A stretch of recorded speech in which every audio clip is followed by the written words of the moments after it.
Sir ఉప ముఖ్యమంత్రి పవన్ కళ్యాణ్ గారు, వేర్ ఆర్ యూ? రాష్ట్రంలోని ఏ పనులు చేసుకునే వాళ్ళు కూడా సంతృప్తిగా లేరు ఈ కూటమి ప్రభుత్వంతో. అది రైతుల దగ్గర నుంచి, చదువుకునే పిల్లల దగ్గర నుంచి, ఉద్యోగాలు చేసుకునే మహిళలు కావచ్చు, ఉద్యోగులు కావచ్చు, ప్రభుత్వ ఉద్యోగులు కావచ్చు, ఎవ్వరూ సంతోషంగా లేరు. ముఖ్యంగా మహిళలైతే నిన్నటికి నిన్న మీరు అమలుపరిచిన బస్సు పథకం కూడా చూసాం కదా. ఫ్రీ అన్నారు. డబ్బులు తెచ్చుకోకుండా టికెట్ కొనుక్కోవడానికి వస్తే అయ్యో ఇది ఫ్రీ కాదమ్మా అంటారు అక్కడ వాళ్ళు. మళ్ళీ వాళ్ళు వెళ్ళి డబ్బులు తెచ్చుకుని టికెట్లు కొనుక్కోవాల్సిన పరిస్థితి. బస్సుల ముందు ఇది స్త్రీ శక్తి సంబంధించినది కాదు, ఇక్కడ వర్తించదు ఆ పథకం అని చెప్పి బోర్డులు పెట్టుకుని తిరుగుతున్నారు.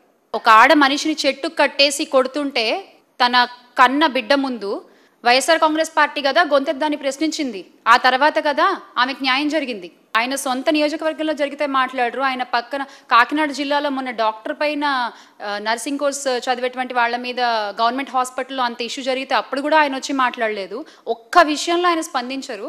ఆయన ఏం చేస్తున్నట్టు? సార్ ఉప ముఖ్యమంత్రి పవన్ కళ్యాణ్ గారు, వేర్ ఆర్ యూ?